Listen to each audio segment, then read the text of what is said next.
За сайн байцгаана уу? Энэ бичлэгийг хийхэд бол би одоо 10 хоногийн өмнөөс хэдэн удаа хийж байгаа юм бэ? Нэг хийхээр чинь хүн орж ирээд хонх дуурайд энэ төр гэдэгтэй. Бүтэхгүй тэгээд хийж гинэ. Тэгээд хүмүүсийн сэтгэгдэл одоо нөгөө юу хагхуугийн хэрэг ямар учиртай байсан бэ гэхэд хүмүүс тийм учиртай байсан юм уу гэд маш олон хүмүүс коммент үлдээсэн байна. Тэгээд өнөөдөр ярьснараа Томоко ТV Якузагийн тухай ярих гэж бодож байна. Якуза гэдэг хүмүүсийн тухай ярихаас өмнө Якуза гэдэг үгийн гарлыг тайлахад бол Якуза гэдэг чинь 893 гэсэн 3 тооны толгой үсгийг холбосон үг. Тэгээ 893 гэсэн тооноос гаралтай тийм нэр гэж маш олон номонд бас нөгөө Википедиа төрөлд бичигдсэн байна. Тэгээ тэрнээс өөр бас хэд хэдэн ийм баха гэсэн таамаг байгаад гэтээ ер нь Якуза гэж бид нар японочдын ойлгосноор 893 байхгүй. Тэгээд энэс харахад гэсэн ойлгомжтой мөрөдөө тоглоулдаг байсан. Японы хүзэр Ханахуда гэдэг тоглоом байдаг. Тэгээд тэрийг бүр дээр үеэс тоглоулдаг байсан. Тэгээ үеийн үед манай Японд чинь мөрөдөө тоглоом бол хориотой байсан бол тэгээд цагтаа уучраа болдог, хүчний байгууллагатай уучраа болдог, тэгээд тоглоулдаг. Хуулийн гатуур амьдралтай тийм дийлрүүд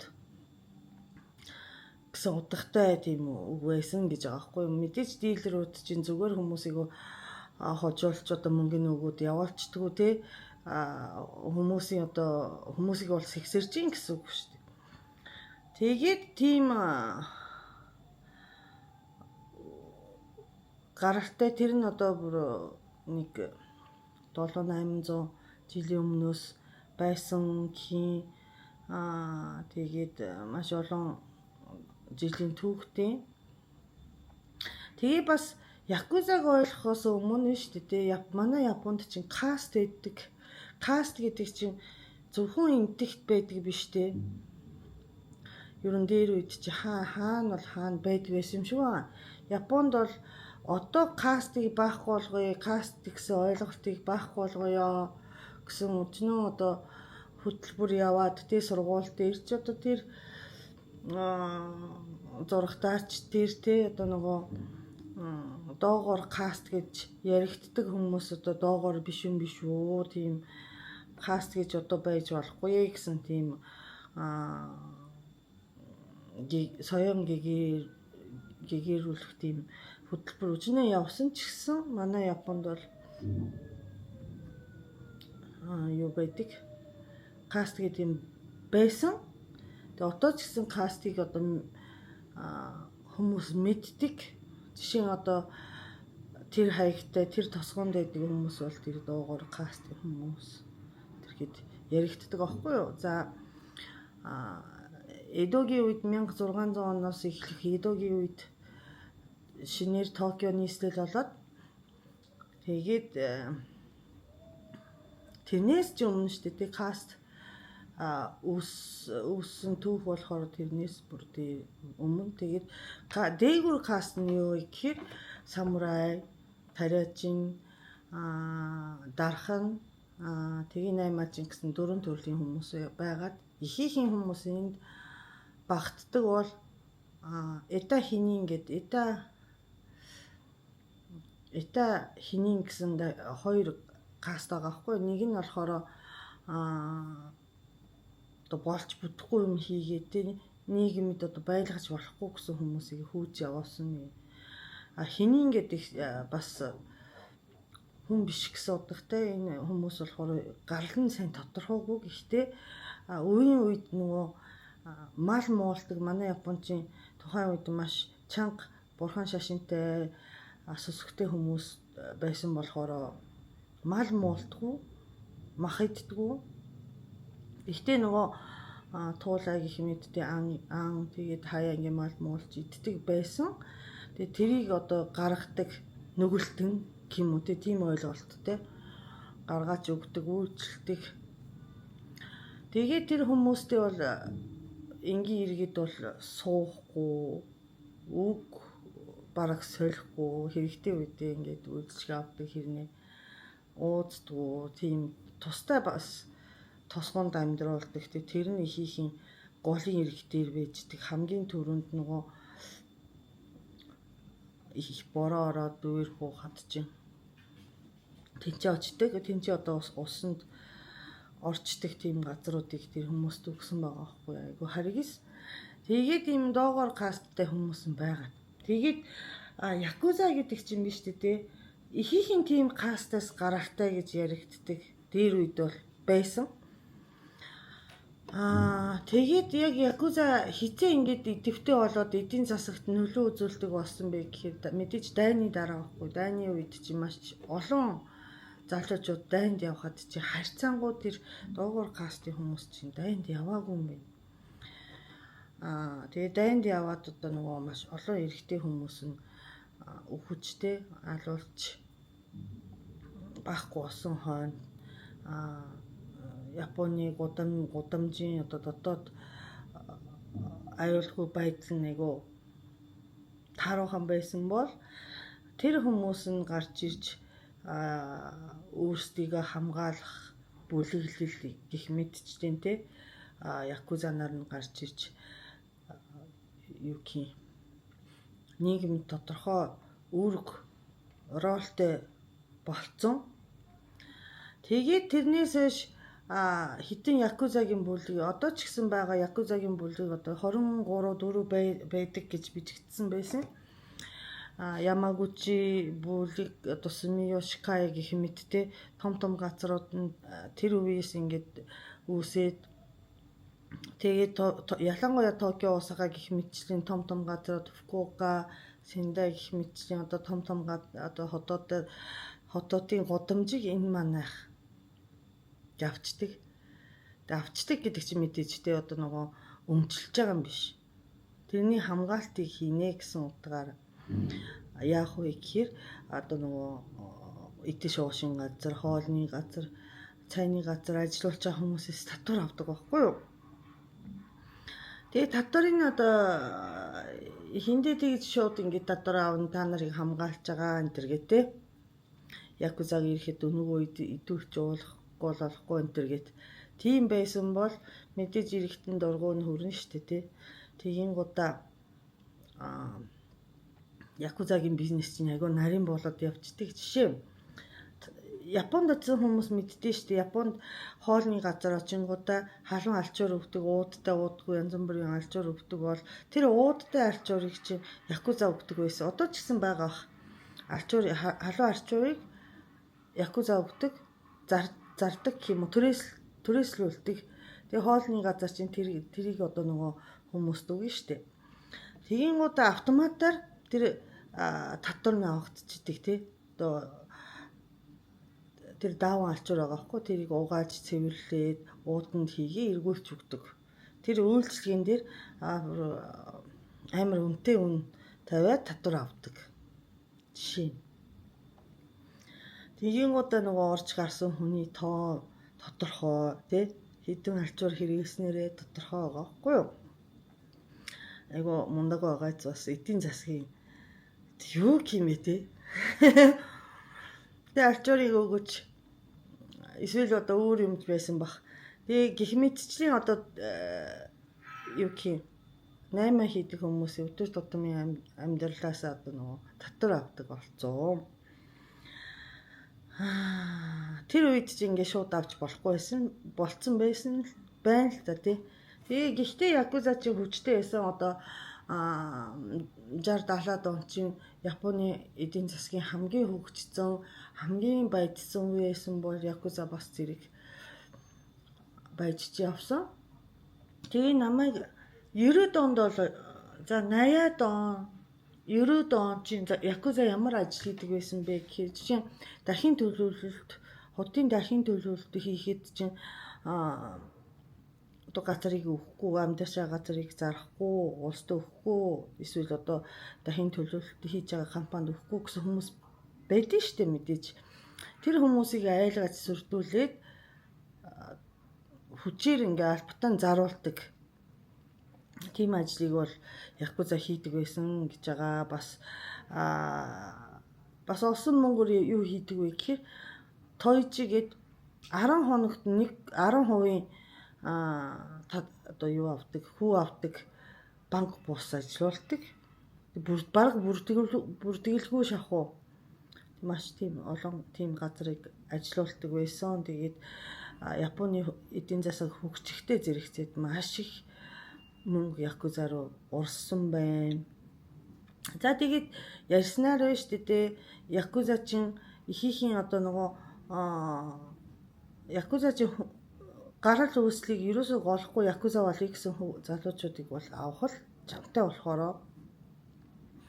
манай Японд чинь 1910 хэдэн онд ингээд 11 он нийцтэй 14 он ч лөө Солонгос нь Японтай нэгдсэн. Япончин энэ дээр ярихад бол довтлохгүйгээр Солонгос нэгдсэн байхгүй юу? Одоо өөрөөр хэлэх юм бол Солонгосын эзэн хаан улс одоо сайн дураараа нэгдүүлсэн гэх юм уу те. Тэгэхэд чи маш олон солонгосод ороод ирсэн. Дайны өмнө. Тэгээд солонгосчууд чи өөрсдийнхөө одоо соёлтой, хоолтой тэдгийн одоо Японы тосгонд бол мэдээж ингээд нэгдэж чадахгүй. Тэгээ ер нь ингээд нөгөө нийгмийн гатуур бас гатуурхалтай тийм орчинд амьдарч исэн солонгос хүмүүс дайны дараа гэхэд бол 2 3 дахь үе болж байгаа байхгүй юу. Тэгээ тэр хүмүүс нь Японоор ярьдаг солонгос хэл мэдэхгүй тийм залуучууд солонгос гингуудаа Япон хүүхэнтэй сууж чадахгүй, Япон хүнтэй сууж чадахгүй амьдрахадаас аюу хэцүү те. Тийм залуучуудыг хүртэл ингээд хамаад солонгос хятад гэх мэтчлэн тийм залуучуудыг бол хамаад ялгаагүй ахын дүү аавын хүү болгооч те харж үзээд ажиллаа хийлгээд те явдаг байсан байхгүй юу. Тэгээд маш олон залуучууд байсан. Тэгээд эцэст яасан бэ гэхээр 90-ад онд Японы эдийн засгийн буурахаас өмнө Японы эдийн засгийн хөөс хагарахаас өмнө яасан бэ гэхээр компани засаглалт одоо компани том компаниудын дотоод асуудалд оролцдог болсон якуза яадаг вэ гэхээр нөгөө хувь эзэмшигчдийн хурал дээр бусдыг сүрдүүлж айлгаад эсвэл одоо нөгөө шившигтэй мэдээллийг цуглуулж тэ компани ажилласаа шаал одоо хөндлөн ямар ч хамаагүй компани удирдлагын одоо нөгөө ичээх зорилгоор гэх юм уу тэ янз бүрийн материал цуглуулад тэрийг цацдаг, дарамтлагдаг. Цэцэрлэгээс нь хүүхдийг авах гадаадсан чинь якузаны ирээд төрүүлж хүүхдийг авсан тоглож идэг байдаг. Гэх мэтчлэн амар зэвэн аргаар хүмүүсийг айлгаад. Тийм удаа мэдээж манай японочууд зүгээр байхгүй. 95 6 онд 92 3 онд ч лөө якузагийн эсрэг хууль гарч ирээд якузаг бол бодоо олгосон. Бодоо олгосон гэдэг чинь юу вэ гэхээр якузатай холбоотой байсан хүмүүсийг одоо тодорхой хэмжээгээр шийтгэж болдог тий. Компани хувь эзэмшигчдийн хурал дээр якузаг бол оролцуулахгүй. Якузад бол нийгмийн тийм одоо нөгөө юу халамжийг бол үзүүлэхгүй. Тэгээд якузад бол зээл болохгүй, банкнаас зээл болохгүй байж болно. Якузатай 8 хийж болохгүй гэх мэтчлэн тийм удаастай якузагийн эдийн засаг бол навсонсон байхгүй. Тэр үеэс эхлээд якуза нар яадаг болсон бэ гэхээр би дааж компани байгуулад мэдээж тэр энэ дээр ч одоо якузагийн компани гэхгүй шүү дээ. FX одоо нөгөө ханшиг одоо ханшийн зөрүүгээр одоо мөнгө олох гэх мэт одоо эдийн засгийн тоглоом руу бас зарим нь орж чадахгүй нь одоо тэгээд яг хөөрхийн тэр алчуурын зараад ч юм уу те. Тэгээ амьдардаг байсан мэй л да. Тэгээд өшөө явсаар хагаад одоо нэг Японд дуучин жүжигчин гэх мэтчлэн алдартай хүмүүсийг якузатай хамт ахуулсан зураг мураг гарч ирэх юм бол тэгээд одоо канцелтэй дахиж энэ хүнийг дуулуулахгүй өөрөхгүй гэх мэтлийн бүлийддэг тийм соёл тогтцсон. Якузагийн амьдрал тийм нэлээд хэцүү болоод Ямагужи бүлгийн толгойлогч Цукаса Шинобу гэдэг хүн байдаг. Цукаса Шинобу ярихдаа бол шоронд удаан байжгаад гараад ирсэн л те. Айгу мундаг манлайлагч гэдэг нэртэй байгаа.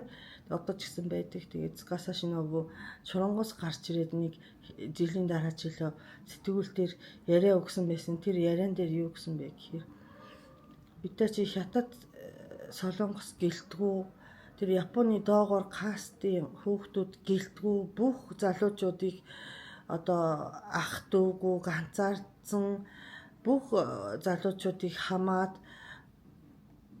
ахгүй хүүхдээ ах болоод аавгүй хүүхдээ аав болоод ирсэн хүмүүс байдгаа. Тэгээд сүүлийн үед хамаг хуулийн чангач бид нарыг шахаад нийгмээс шахаж гаргах гад. Тэгээ бид нар одоо хүн биш юм уу? Бид нар одоо яаж ингэ залуучуудыг хоолтой орох оронтой байлгах юм бэ? Та нараа харгис биш үү гэсэн амар өрөвдмөр яриаг өгсөн байсан. Тэгээд тэгээ би болохоор ингээд якузагийн 90 үе бол ингээд дуусч байгаа юм байна гэж бодоод байсан л да. Гэхдээ Японы нийгэм чинь бас те мөрөдөө тоглоом бие үнэлэх эмэгтэйчүүд, эрэгтэйчүүд те маш олон тийм хуулийн гадуур амьдардаг хүмүүсийн амьдрал якузатай якузаагүй байж л байдаг байхгүй юу.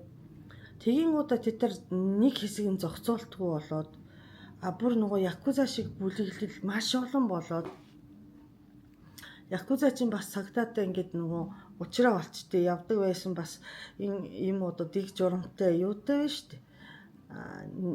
Дэгхийн дотоод журамтай те хатуу нийгэм байхад ч одоо тийм одоо нөгөө юу удирдлага байхгүй замбраагүй амар олон танхай залуучууд гарч ирээд тэрнээс гадна сая ярьсан Солонгос хятадын Японд байдаг тийм хүмүүсийн одоо community дотроосоо якуза байсан хүмүүс ч гэсэн тий одоо амьдрах арга барах юм бол тэгээд өөрийнхөө community дээр очоод Солонгос хятадын одоо найзуудтай нийлээд якуза бүлэг нь айгуу том болсон. Якуза гэх юм уу? Мафи Японы якуза бус хүмүүс.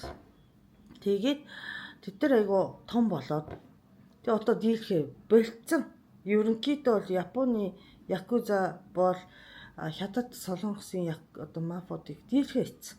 Токиогийн гудамжийн тэр чигтээ зам бараагүй хятадууд солонгосуудын сонирхдаг одоо хэсэгтэй гудамжч гэдэг юм уу те хэсэг салбарыг бол одоо тэд нар аваа явчаа солонгос хятадууд мафиод.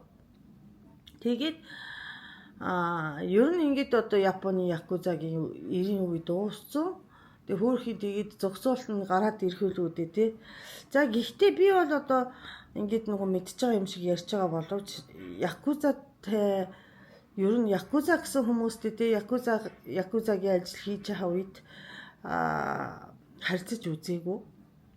Урд нь якуза байсан гэсэн хүн те бол танилцчихсан. Манай ангид бага сургуулийн ангид аав нь якуза гэсэн охин байдаг байсан. Тэрний аавыг бол харж исэн. Гэхдээ ер нь амьдрал дээр бид нар чинь штэ те ялангуяа манай аав ээж хоёр чинь хоолны газар ч ажиллахгүй тий зүгээр л байдаг одоо нөгөө усын албан хаагч юм чинь тэгээд якузад ерөөсөө орооцолтгүй амьдарч ирчихсэн баггүй юу тийм болохоор мэдхгүй юм зөндөө байж магадгүй. Гэхдээ хитэн мэддэг юм тийм тэгээд энгийн хүн энгийн амьдрал чадвал якузатай орооцох ямар ч боломж ч гарахгүй хэрэг ч гарахгүй якузатай орооцолтод илүү мөнгөтэй болно гэж байхгүй юм чинь. Тэгээ якузатай орооцолт авчаад одоо ажилдаа болёо гэхэд чи бидэрт бол ямар ч ашиг байхгүй шүү дээ. Тэгээд тэгээ амьдрал дээр бол якузатай нэг орооцдож байгаагүй. Тэгээ яг нэг харагддаг гудамжинд явж энэ якуза юм бэ гэдэг. Ингээд нөгөө чигчийн хуруу байхгүй, хоёр чигчийн хуруу байхгүй, хоёр чигчийн хурууны дараа ингээд ятам хуруу байхгүй гэд явж шít. Тэгээ тийм хороогүй хүмүүсүүд битүүшвэстэй хүмүүс энэ тэрийг бол харж исэн. За энэ хороо унгаадаг ёс нь юу вэ гэвэл чи нөгөө би хариуцлага хүлээж байна. Би бол хариуцлага хүлээх чадвартай хүн биш үү гэдэг энэ дунд энэ чигчийн хуруунаас ахуулаад хариуцлага хүлээх үед те хуруугаа тасаад авчт юм бэ. Тэрийг яаж хийдгийг кинон дээр харж ирсэн л та ингээд нөгөө якузагийн кино займар штэ. Якузагийн кинонд ингээд гадаад хүн Монгол Япон хүн хамаг айгуу дуртай юм лээ. Ингээд давуугаар ороочоод нөгөө цус гарахгүй болчоод нөгөө заазуураараа авчдээ. Заазуураараа авдаг юм лээ штэ ёо. Тэгээд бас якузагийн соёл гэхээр нөгөө юу вэ те шивээс битүү шивээс хийдэг тэр үнгийн тэр якузагийн шивээс бол маш өөрмөц одоо татуу одоо Монголд хийгддэг татуунаас шал өөр. Юу нь өөр вэ гэхээр будга нь өөр, хийх арга нь өөр юм бэ. Тэгээ тэр якузагийн хийдэг юу чинь бүтээн болоход хэдэн жил болсон жилээ. Янз бүрийн өнгөтэй маш олон өнгөтэй айгу өөрмөц юу юм бэ? Шивээс тэгээ бурхан шивчдэг те.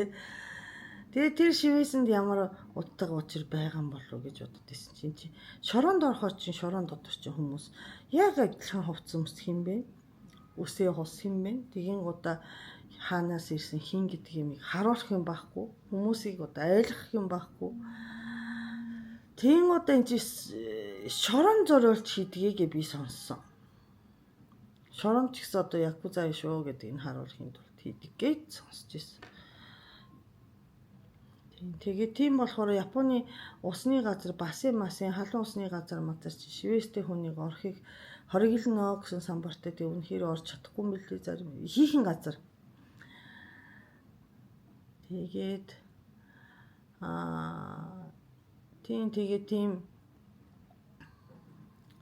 тэгээ якузагийн кино бол маш сонирхолтой. Тэгээд үзэж байгаа хүмүүс одоо маш их байгаа боловч одоо якузагийн ийм одоо сул болсон хүчгүй болсон байдлаас харахаар одоо нэг удахгүй якузагийн киноныг хийхэ болчих байх үзэхүнж байхгүй болчих байхаа гэж бодоод байна.